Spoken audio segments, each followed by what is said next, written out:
Every few weeks, a new TikTok breakup story takes over everyone's feed. At this point, who the F did I marry or date isn't a trend, it's a whole genre. And they don't feel like story times, they feel like a limited series. From Risa Tisa, our blueprint, to Brooke Schofield and her ex boyfriend with a fake Australian accent, allegedly, to the recent Danish deception, whose narrator and her lack of self awareness made the audience turn so fast, plus all of the horror stories that fell in between. These are all different relationships, different details, but they all seem to have the same strange gravitational pull, drawing millions of us in to watch, to judge, and to refuse to look away. And I don't think it's just because these stories are messy. I think these stories go viral because we're using them as like social survival guides. I think we're watching for patterns and warnings, and the comment section, I think that's the jury. All of that leads me to the question that I can't stop overthinking, and that's, why do some of these women become the internet's like protected little sister? Why do we encircle them as an internet community and start declaring, you're gonna have to go through me? And then others, well, why do others get treated like suspects in their own stories? What makes one story feel honest and another one feel annoying? And why do we keep watching even after the 17th cliffhanger, and even after we've completely lost count of all of the red flags that were clearly on display in this relationship? Act 1. What this trend actually is. Before we talk about why this trend works so well, we should get really clear on what kind of content these breakup sagas actually are, because these are not just like the YouTube story times of old anymore. This is a whole new genre. What we're watching is closer to like a serialized testimony than casual oversharing. These stories come in parts, oftentimes mini parts. They are paced, they have cliffhangers, they have big reveals, they have receipts, and most importantly, they invite the audience in as participants. Let's break down the structure for a second. There's an opening claim, usually something like, I didn't know that I was being lied to. Next comes the context. Okay, this is when we're going to get the details, how they met, how fast it moved, why it felt safe. You may not even notice it yet, but by this point, you've likely already chosen a side in your head. Next in the series comes the slow but steady drip of small contradictions. Things that just don't quite line up. Finally, we make it to the wait until you hear this part. This is where the pace is really gonna pick up. This is when we start getting receipts, screenshots, and evidence. All that stuff's just gonna come rolling in. And by the time you get to part 27, you're not just watching anymore. You're evaluating, you're tracking details and forming opinions. You're cross-examining timelines in the comments with your fellow investigators. The formula is basically true crime pacing, but applied to someone's romantic life. No missing person, no cold case, just here's how I was lied to, here's where I should have known, here's the moment that it all fell apart. So TikTok didn't invent this impulse, but it does reward ordinary people who use the format. That's why it feels like these stories are everywhere all of a sudden. And that part 2, part 14, part 27 label is a retention machine. If you can tell a story that makes people wait for reveals, wait for proof, wait for an explanation, then of course the platform is going to push it. Not because it's healthy, not even because it's ethical, but because people don't scroll away. And there's another crucial layer here. The stories that do best aren't fully unhinged. They're not chaotic. They feel raw, but controlled. Emotional enough to feel real while structured enough to feel trustworthy. That balance really seems to matter because the audience isn't just listening for drama. They're listening for credibility. And that's even if the story itself is wild. That's the foundation for everything that comes next. Because once the audience trusts you, well, they don't just watch, they judge. Act 2, the real reason we watch. Most of us aren't watching these stories because we're nosy. Okay, we're not watching them solely because we're nosy.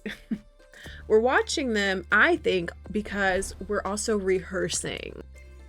See, when you watch one of these sagas unfold, I would wager that your brain isn't just going, wow, this is messy. I mean, I think that big, beautiful brain of yours is likely going, what would I have done in this situation? Would I have caught that? Did I miss something before? You're wisely scanning for patterns, love bombing, money moving weird, the relationship itself moving too fast, stories that don't quite line up, that one moment where your stomach drops and you think, uh-oh, this is where it turns, isn't it? And that's not gendered in some neat, exclusive way. A lot of people watch these videos for the same underlying reasons. Some people watched because they're looking for pattern recognition, while others are looking for validation. You know, that's crazy that also happened to you, or I can't believe, somebody else is going through this. But some people are also there for the structure of it. Again, it's just good storytelling. So it's a story with tension, with reveals, and with a payoff. I won't say good payoff, but an emotional payoff. And some are doing social math. If I were in this situation, what would I do differently? Sure, it might kind of feel like gossip when we're watching these stories, but it functions like training. It's low stakes, it's secondhand, but emotionally real enough to teach your brain what to watch out for. And once you realize that, once you understand that people aren't just watching, they're also learning, then this next part is going to make so much more sense. The audience doesn't just listen, they decide. And then the comment section turns into a courtroom almost immediately. You've got the prosecutors. Okay, girl, what is wrong with you? You ignored every red flag. This right here alone would have had me out. You've also got the defense attorneys. Y'all, she was manipulated. This is textbook emotional abuse. God forbid a victim speak out. Now the creator is in the comments as well, and they're responding, they're clarifying, they're defending their choices, and they're dropping more receipts, and they're attempting to explain their mindset at the time. It's like a full cross-examination situation. So there's this shift that happens where the creator starts to sound less and less like a storyteller and more like someone who's on the witness stand. And the audience notices everything. They notice tone shifts, contradictions, what's being addressed as opposed to what isn't being addressed. And by this point, the story isn't just about what happened, it's also about credibility and judgment, and whether or not the internet decides you're a victim or a suspect. Act 3, why some women get protected and others get punished. So let's answer the question at the center of all of this, and that's, why do some women get wrapped up in like cozy internet bubble wrap while others literally get just like picked apart? Across all of these viral sagas, I have noticed that sympathy tends to show up when the narrator does three specific things. And I think that these are specific, they're not conscious, they're not strategic, they're structural. And I say that to say, don't go trying to recreate this in bad faith. We will be able to smell it. This is not a how-to video. First, they tell the truth about themselves, not just about what was done to them, but what they ignored, what they rationalized, what they believed because they wanted to believe it, even the embarrassing details. Second, they name the red flags before the audience does. They say, I see it now, or I should have known, or I ignored this because I was, insert, lonely, tired, in love, whatever. And that really, really seems to matter because it tells the audience, you're not smarter than me. We're learning this together. And third, they show change. It doesn't have to be like a perfect arc, of course, because these are humans coming out of dysfunctional relationships, usually. So it's not like a magical makeover montage. Sometimes it's as small as, I wouldn't make that decision again, or I trust myself differently now. But I think that's why Risa Tisa worked so cleanly as an example. She didn't posture herself as flawless. She didn't deny blind spots, and she didn't ask the audience to suspend disbelief, which they're just never gonna do. She brought them inside of the realization process. And when viewers feel like they're watching growth, not just damage or messiness, well, sympathy naturally follows. But we do need to talk about where things start to get uncomfortable, because when sympathy collapses, it's rarely because the woman is lying or deserved it. It's usually because of how the story was framed. Audiences turn suspicious when a narrator seems to dodge accountability entirely, keep making reckless choices in real time without any reflection or self-awareness, or when they demand belief while refusing to engage in the obvious contradictions that we see. And here is a crucial distinction. Imperfect victims are real. They are normal. They're human. They are victims. The issue isn't worthiness. It's whether the audience feels like the narrator is being honest with themselves. It's one thing to ask an audience to try to be understanding, but it's a whole other thing to ask them to ignore whole plot holes. As a result, comfort becomes skepticism and support morphs into scrutiny. And the jury doesn't just leave, unfortunately. They change their posture because justice must be served. Let's talk about the audience, because the jury is not neutral. It never is. These stories don't exist in a vacuum. They get filtered through ideas about who is believable, who is respectable, who is smart enough to know better, who gets grace and who doesn't. And when race and class enter the narrative, these rules tighten even further. Mistakes stop being seen as human and they start being treated as proof. And when racist logic shows up, like turning an entire country into a punchline or using stereotypes to explain harm, well, the viewers are going to clock it, and they're going to clock it immediately. Not as truth, but as bias, as scapegoating, and as selective protection. At that point, the trial isn't about the relationship anymore. It's about values. And once the audience feels like you're asking them to co-sign prejudice or classism or some other like values-based violation, or just excuse it in general, I mean, sympathy evaporates quick. You hear that?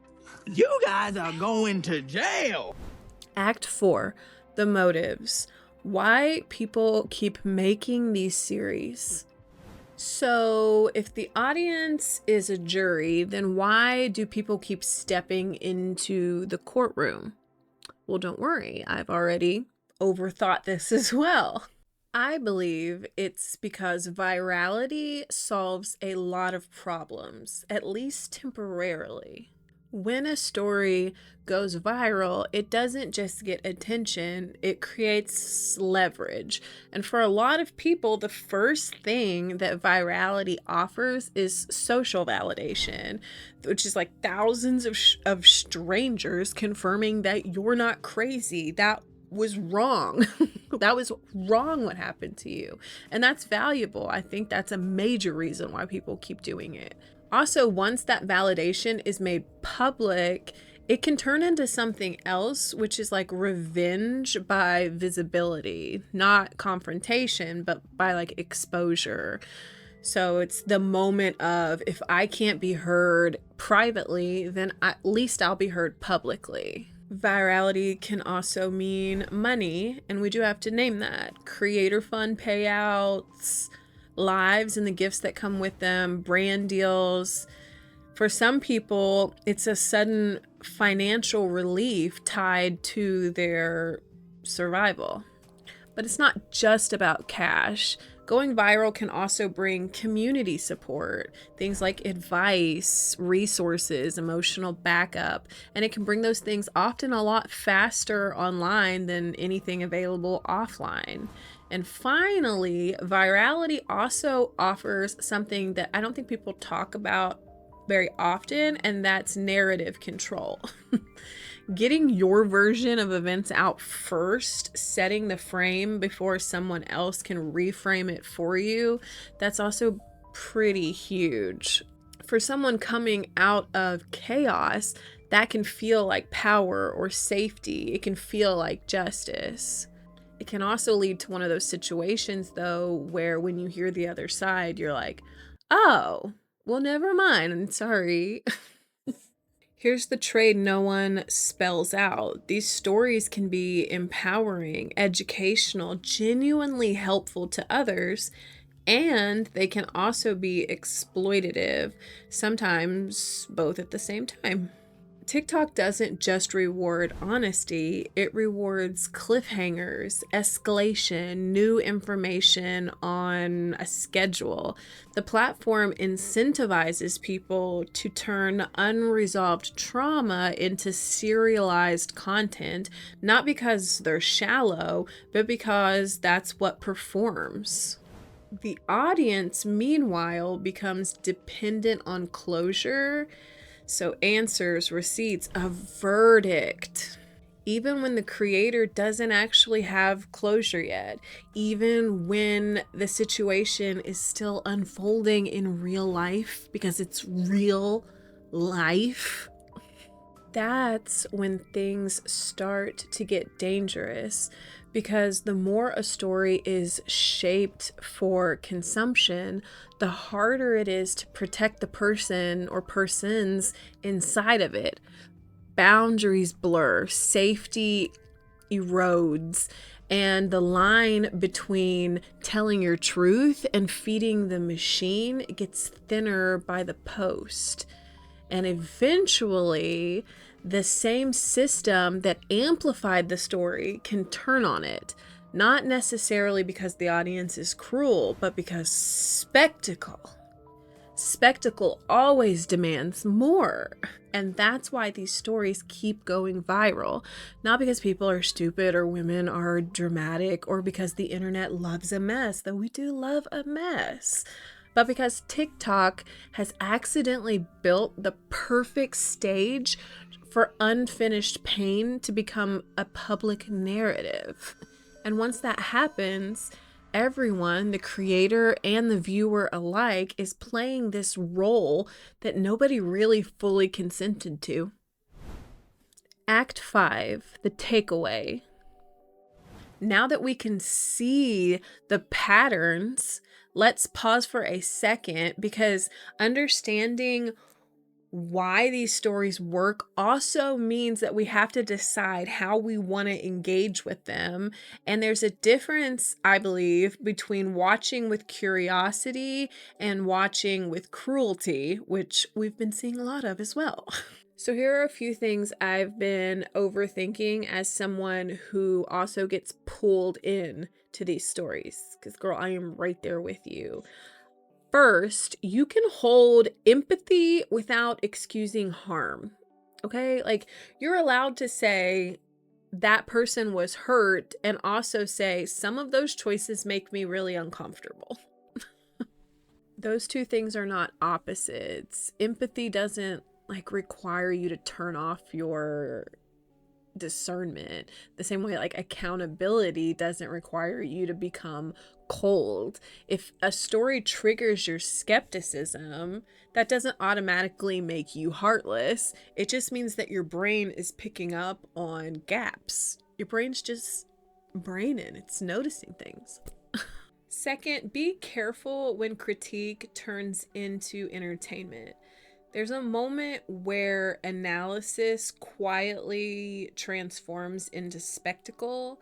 And it's that moment where we stop asking, what can I learn from this? And we start asking, how far can this go?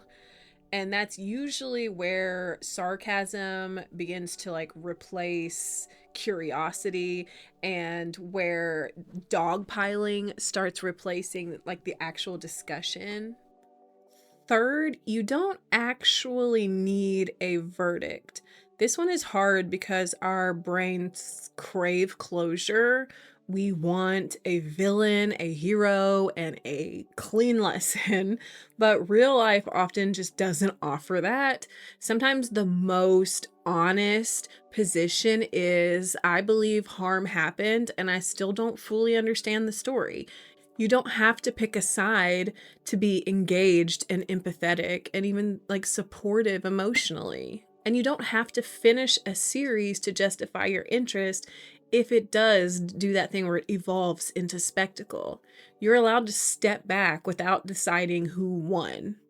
Once you realize that these stories aren't just drama, they're also rehearsal, judgment, and narrative pressure all in one, the most radical thing you can do is stay human while watching. Stay curious and not cruel. And engage. You can engage and not act entitled to these people's lives and stories and details. When you see the next breakup saga take over your feed, I hope you notice what's actually happening. This isn't just a mess. It's not just tea. It's also rehearsal. It's jury. It's story structure. And it's a reminder that the internet doesn't just amplify stories, it shapes how we respond to them. I'm really curious to hear from you. What makes you trust a narrator, or what would lead you to turn on them? And then I'm also curious, do you find yourself more often being a prosecutor or a defender when you're absorbing these stories? Even if you're like me and a normal person who doesn't necessarily jump in the comments and tell anybody. You can tell me in my comments what you're thinking. Please note that this is a brand new channel. Your girl is a tired mom out here trying to break generational curses by building something for my little family. So if you like my vibe and you enjoyed this video, would you consider subscribing? It really helps new channels a ton. Thank you so much for joining me today to overthink TikTok breakup stories. I had a great time. I hope you had a great time. Why don't you do something kind for yourself now?